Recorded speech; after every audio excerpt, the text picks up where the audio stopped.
Hello friends, હું છું રાહુલ અને સ્વાગત છે તમારું ફરીથી એક નવા વિડીયોની અંદર. તો દોસ્તો, આજે છે તારીખ 26 સપ્ટેમ્બર 2024. વાગ્યા છે અત્યારે સવારના 7:30 અને હું આવી ગયો છું આપણી ડિઝાયરની અંદર અને ઓલા ઉબેર ચાલુ કરી દીધું છે. દોસ્તો, આજે આપણે જે પરમ દિવસે ગિફ્ટ સિટીની બુકિંગ કરી હતી, ગિફ્ટ સિટી પછી એકે બુકિંગ નથી. ગઈકાલે પણ કંઈ નહોતું એટલે ગઈકાલે પણ આપણે અડધો દિવસ ઓલા ઉબેર ચાલુ કર્યું હતું અને આજે પણ અત્યારે ચાલુ કર્યું છે ઓલા ઉબેર. જોઈએ છે આજનો આખો દિવસ કઈ રીતનો રહે છે. તો બને રહેજો વિડીયોની અંદર દોસ્તો છેલ્લે સુધી. તો ગાઈઝ, ઘરેથી નીકળ્યા પછી પહેલી બુકિંગ પડી હતી આપણે એરપોર્ટની. તો કસ્ટમરને લઈને આવી ગયા એરપોર્ટ અને એરપોર્ટ ડ્રોપ કરી દીધા છે. ડ્રોપ કર્યા પછી અત્યારે હાલ બહારની તરફ નીકળીએ છીએ. જોઈએ કઈ બીજી ટ્રીપ પડે છે કે નહીં, કેમ કે અંદર તો વેટિંગ બહુ વધારે હોય છે એટલે અંદર બેસવાનો કોઈ મતલબ નથી દોસ્તો. જો રનિંગમાં કોઈ ટ્રીપ પડી જાય તો ઠીક છે, બાકી અહીંયા બેસવાનો કોઈ મિનિંગ નથી. એટલે આપણે અત્યારે હાલ બહાર જ નીકળી જઈશું.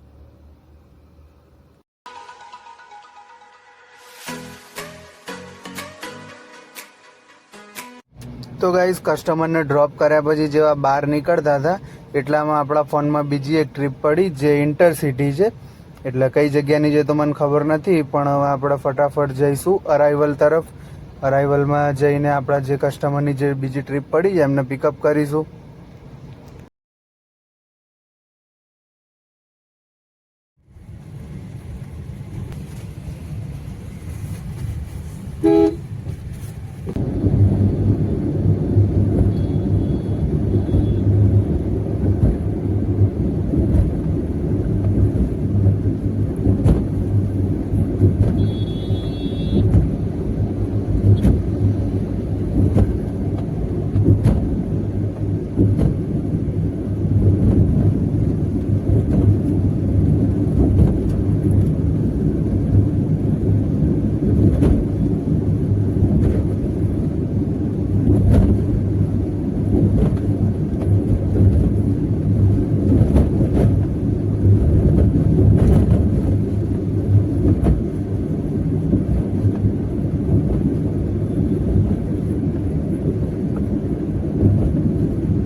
મેપમાં આખો ગોળ ગોળ ફેવરીને રસ્તો બતાવે છે એટલે મેપમાં અહીંયાથી રાઈટ લેફ્ટ બતાવે છે, પાછું રાઈટ અને ફરીથી બાજુ રાઈટ.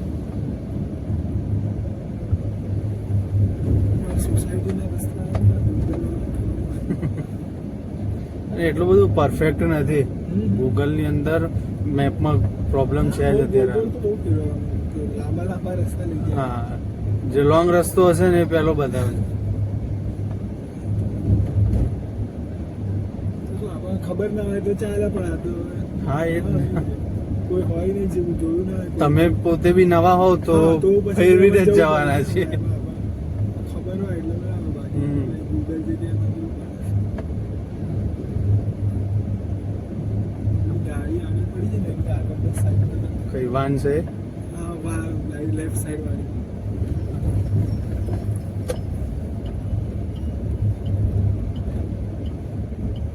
અહીંયા